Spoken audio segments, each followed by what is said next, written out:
In 2003, JoJo became the youngest solo artist in history to top the Billboard charts at age 13. She's now 29 years old and releasing a brand new album. And JoJo is joining me from her home in LA, and like the rest of us, she's social distancing today.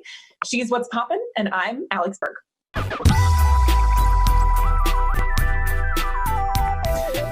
Welcome, JoJo. How are you doing? I'm good, thanks. How are you? I'm hanging in there. I too have been social isolating, so I've been at home for many days. Have you been taking any precautions right now? Or are you just hanging out at home? Just hanging out at home and taking vitamins and supplements to help support my immune system and checking in on friends and family and really just trying to make sure my head is okay, because I think all we can do is really take this one day at a time. This is something none of us have ever experienced. So we have to take care of ourselves so we can make it out of this all right, you know? Yeah, I totally hear that. But I think this is also the perfect segue into your new album. It's called Good to Know. It's coming out in May. Why did you choose that title? Good to Know felt like the right title because it's something I had been saying a lot when people were giving me advice or opinions or just information. Everything is information and it's all good. So we can trust ourselves. We can take things and keep moving. And it's good to know. That's just, I think I ended up really, with writing this album, there's a lot of oversharing and almost like TMI. But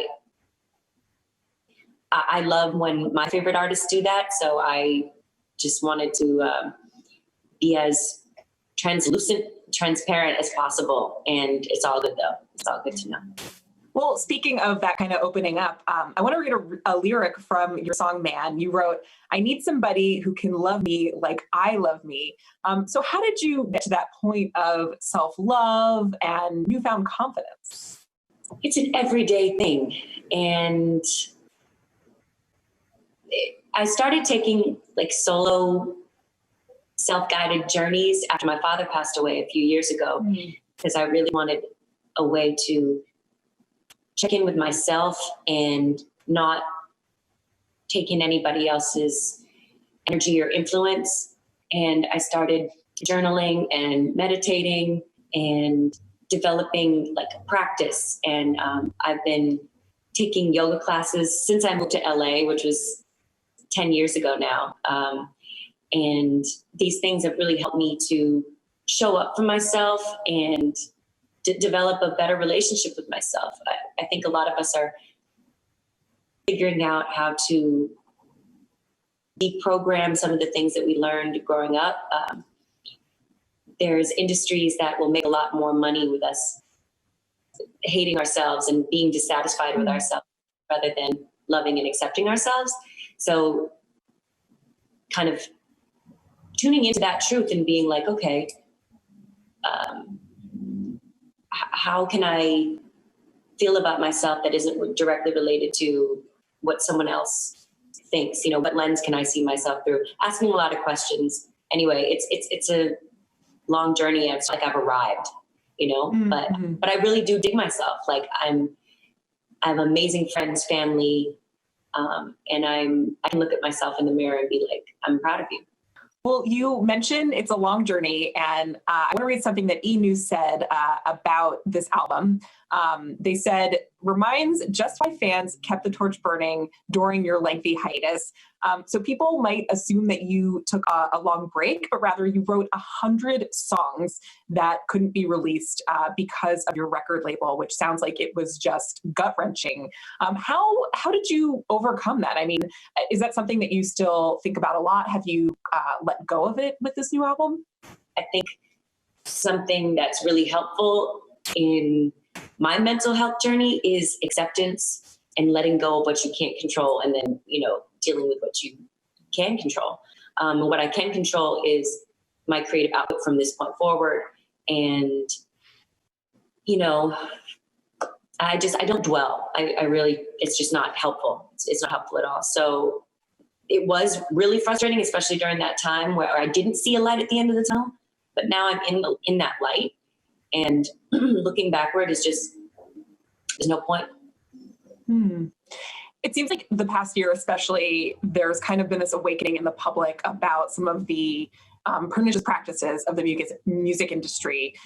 In particular, I'm thinking about headlines around Taylor Swift and Big Machine, her label, how artists have struggled to get their own masters. I mean, do you think more people are learning about how the music industry exploits young women in particular? What do you think it'll take for those kinds of practices to end?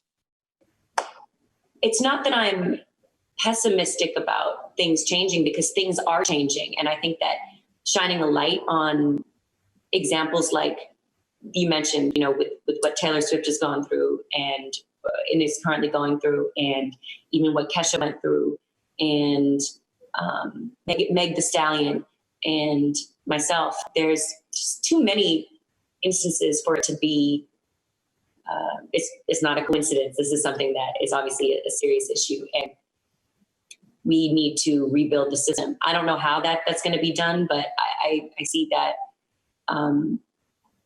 with the Music Modernization Act, like the music industry needs to be reassessed, just like all systems and all major industries where a lot of money is involved. Like it's not just, and there's a dissatisfaction that we won't stand for anymore, particularly as women. We're not just going to roll over and be like, well, we're so lucky to be in this position. No, you're lucky to make money off of our talents. Mm-hmm. Well, on a different note, I learned that you're a massive Mariah Carey fan, and 2 weeks ago you got to hang out with her and even sing with her. So what happened? What did you say to her? What did she say to you? Tell me a little bit about this.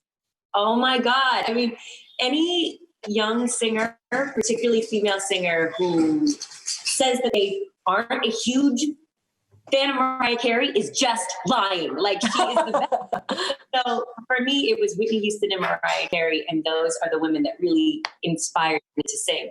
So we've had like a really cool online relationship, kind of, where we'll like each other's photos and comment sometimes. And I covered one of her Christmas songs a couple years ago, and she's been really supportive. Like, even just we'll send each other very quick DMs and stuff, and it blows my mind. So I just thought that I would ask, just throw it out there, if I could come to one of her biggest shows. I was really wanting to go, so I just asked. I slid into her DMs and I was like, hey Mariah, I know it's sold out, but it would be a dream come true to have a little splash with you. And she refers to like drinking wine as having a splash. So I was like, I just had this dream, and I just figured I'd put it out there. So she hit me back and she's like, yes, honey, of course I got you. She's like, it would be great to meet you. It's been too long. I'm like, oh my God.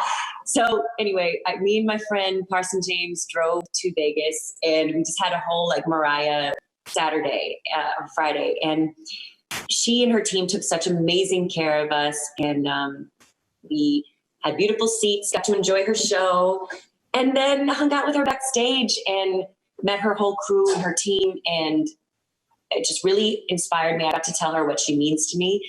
And I got to thank her for being so gracious with her audience, because to see like a diva like her, who's had such longevity in the game, be so in the moment, so present with the audience, so clearly grateful. And just like, it was just so beautiful. And she gave them what they wanted. She gave us what we wanted. We wanted the hits. We wanted the new stuff. She just so graceful and gracious. And I learned a lot, because that's how I want to be for my fans.